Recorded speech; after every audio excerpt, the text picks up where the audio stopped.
Les États-Unis devraient interdire TikTok. Vos employés de TikTok qui vivent en Chine, ils doivent coopérer avec les services de renseignement chinois chaque fois qu'ils sont sollicités, et s'ils sont sollicités, ils sont tenus au secret. Cela vous inclurait également... Oui, plus de 150 millions d'Américains qui aiment notre plateforme. Nous ne faisons pas confiance à TikTok pour adopter un jour les valeurs américaines, des valeurs de liberté, de droits de l'homme et d'innovation.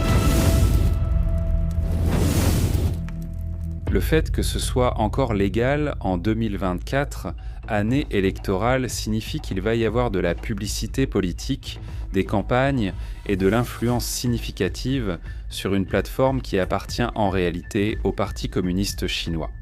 C'est un réquisitoire contre le leadership américain. Et pour être clair, les deux camps républicains et démocrates ont eu l'occasion de fermer l'application. Les deux ont échoué. TikTok est une menace pour la sécurité nationale, c'est un concurrent économique et c'est une arme dans les guerres culturelles. Si vous n'êtes pas d'accord avec moi, alors cette vidéo va vous déranger. Je ne vais pas passer beaucoup de temps à essayer de vous convaincre que la Chine est le plus grand concurrent, la plus grande menace ou le plus grand adversaire de l'Amérique. La Chine est la deuxième plus grande économie après les États-Unis. Elle défie activement les alliés américains en mer de Chine méridionale.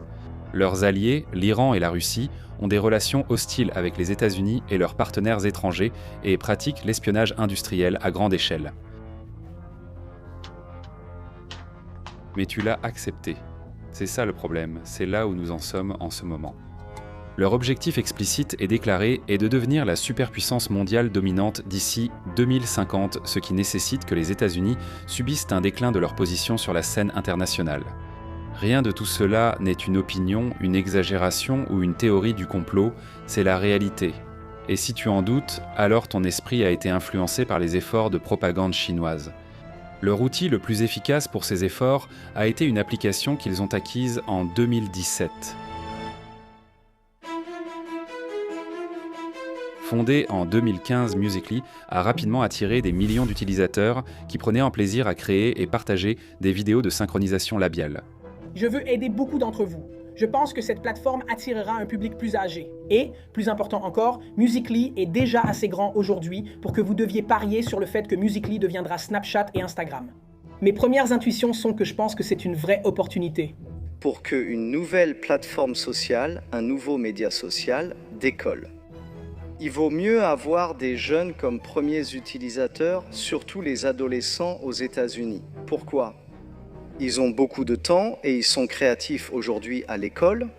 Les écoles utilisent déjà, comme YouTube, à des fins éducatives, donc tout le monde est professionnel dans la création et le montage vidéo. En novembre 2017, le géant chinois de la technologie ByteDance a acquis Musical.ly pour près d'1 milliard de dollars. Sous la propriété de ByteDance, Musical.ly a subi une transformation majeure. L'interface a été repensée et les fonctionnalités élargies, allant bien au-delà des vidéos de synchronisation labiale. ByteDance a aussi fusionné Musical.ly avec Douyin, leur application chinoise de vidéos courtes, créant ainsi une seule application devenue un phénomène mondial. En août 2018, la nouvelle application issue de la fusion a été rebaptisée TikTok. ByteDance a investi des milliards de dollars dans la promotion de TikTok, dépensant souvent leur budget sur des plateformes comme Facebook et YouTube, avec lesquelles ils comptaient rivaliser. En 2021, TikTok avait dépassé le milliard d'utilisateurs actifs. Et en 2023, TikTok comptait plus de 150 millions d'utilisateurs. Aux États-Unis, plus de la moitié de ces utilisateurs ont moins de 35 ans, certains ayant à peine 13 ans. Ils passent en moyenne près de 90 minutes par jour sur l'application. Cela représente en moyenne 10 heures par semaine, soit plus de 500 heures par an, pour la partie la plus jeune et la plus influençable de la population. Alors imaginez ceci, c'est la guerre froide. Les États-Unis et l'Union soviétique se disputent dans la domination mondiale. La compétition prend la forme d'une course à l'espace. Développement de missiles nucléaires, guerre par procuration au Vietnam, en Corée et en Afghanistan.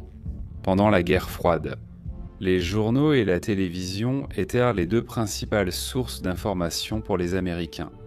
ABC, NBC et CBS dominaient sur la télévision, tandis que le New York Times, le Wall Street Journal et le Washington Post étaient les journaux les plus influents. Ni la gauche ni la droite n'auraient jamais toléré que l'URSS acquiert l'une de ces entreprises et contrôle l'un de ses moyens de communication auprès du peuple américain. Mais aujourd'hui, quand on regarde les applications sur lesquelles les Américains passent le plus de temps, Facebook, YouTube et TikTok sont en tête du classement. Ceci est toléré par les deux camps. C'est une question de sécurité nationale.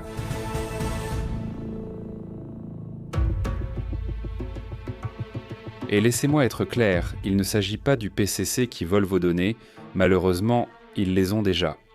Si vous imaginez avoir, disons, un roman de science-fiction, et vous avez dit, par exemple, quels sont tous les systèmes de données pour lesquels vous ne voudriez vraiment pas que l'État britannique ou l'État américain transfère des données.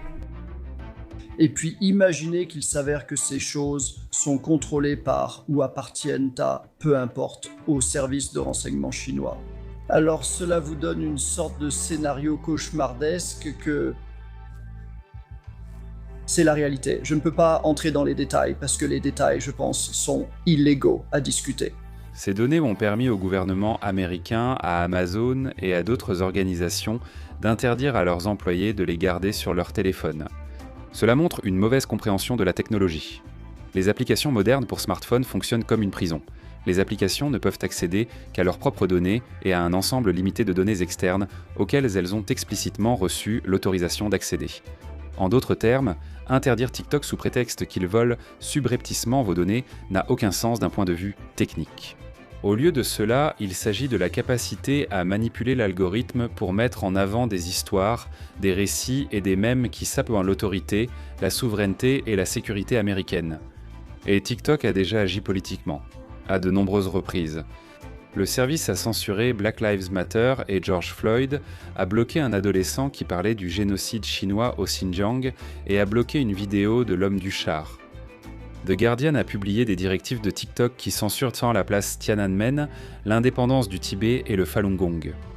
Après que le directeur général des Houston Rockets de l'époque, Daryl Morey, a tweeté en soutien aux manifestants de Hong Kong, TikTok semblait censurer l'équipe de basket des Houston Rockets, ainsi que les références aux manifestations de Hong Kong. Plus récemment, quelques publications d'influenceurs ont été mises en avant, soutenant qu'Oussama Ben Laden était justifié d'organiser les attentats du 11 septembre. J'ai besoin que tu arrêtes ce que tu fais et que tu ailles lire une lettre à l'Amérique. La Commission fédérale des communications a été créée en 1934 précisément pour lutter contre ce genre de choses. Dans leur charte, ils ont une juridiction sur tous les médias afin d'assurer la sécurité publique, la sécurité intérieure et la responsabilité des médias. Où sont-ils ?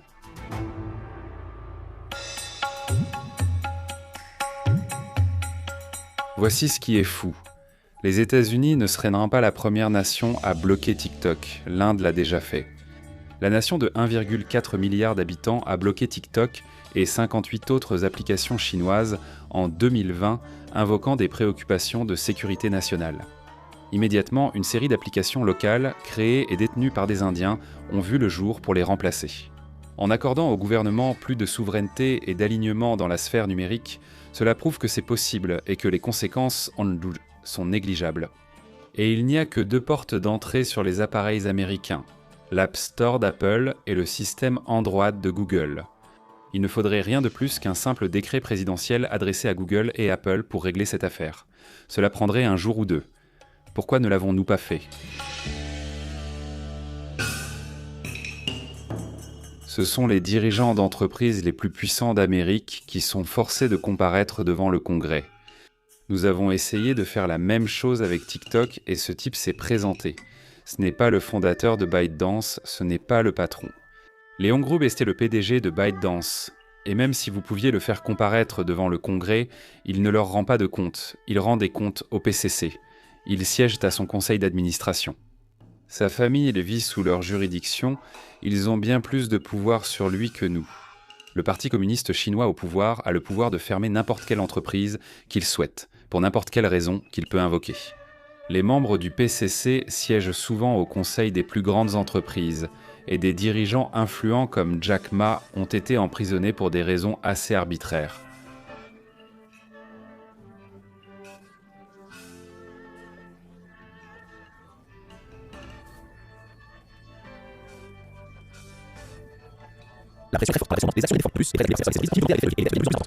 Il est absurde de croire que les États-Unis ont le moindre contrôle sur le groupe externe de TikTok.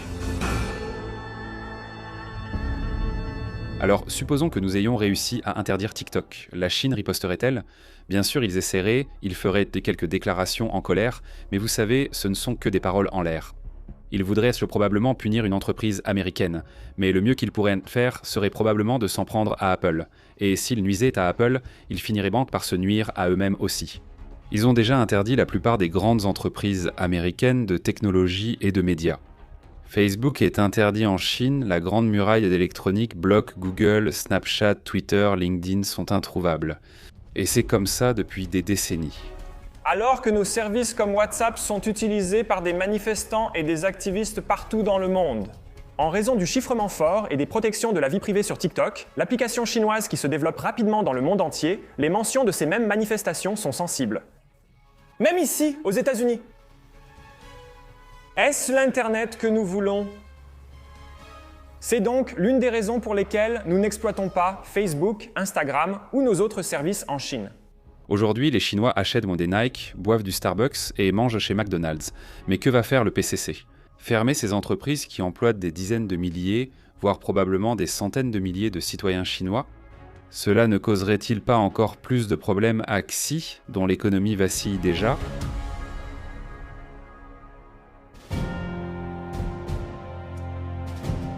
Alors, que faudrait-il pour que cela se produise ? La réponse est un consensus bipartite, frustrant de simplicité. Les gens de droite, qui se considèrent comme des absolutistes du libre marché, doivent comprendre que les préoccupations de sécurité nationale doivent imprimer sur une telle position unipolaire. Et on devrait s'attendre à ce que les politiciens de gauche fassent preuve du même scepticisme et de la même sévérité envers TikTok qu'ils en montrent déjà envers Facebook, Google et le reste des grandes entreprises technologiques américaines. Nous avons besoin que nos dirigeants agissent, sinon il nous faut de nouveaux dirigeants. Merci de votre attention.